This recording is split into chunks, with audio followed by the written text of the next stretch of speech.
Good morning, I'm Jordan Thomas, and welcome to another edition of the Ball Over Bullet.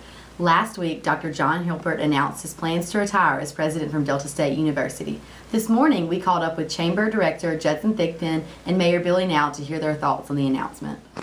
Okay. I'm Judson Thigpen, Executive Director of the Cleveland Bolivar County Chamber of Commerce.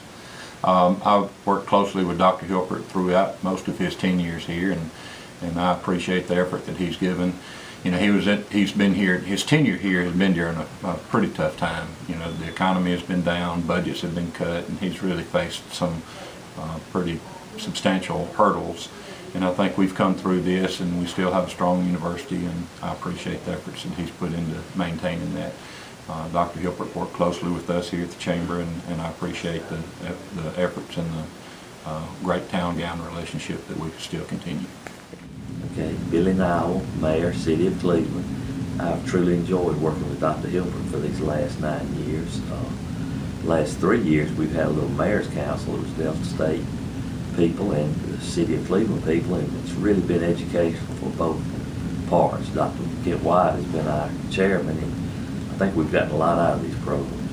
I'll tell you, the big thing I felt like Dr. Hilpert really helped us with is financial.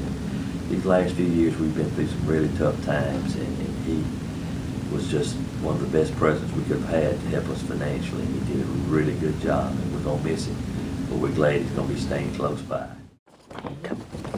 Dr. Hilpert plans to retire December 31st of this year, but he says he and his wife Pat plan to stay around Cleveland. In other news, the Delta State baseball team battled it out with Stillman College yesterday. After defeating the Tigers in both games, the Statesmen earned themselves the South Regional Championship title and a trip to Cary, North Carolina for a spot in the College World Series. That's it for today's news. I'm Jordan Thomas. Tune in this Thursday for another edition of the Ball Over Bullet.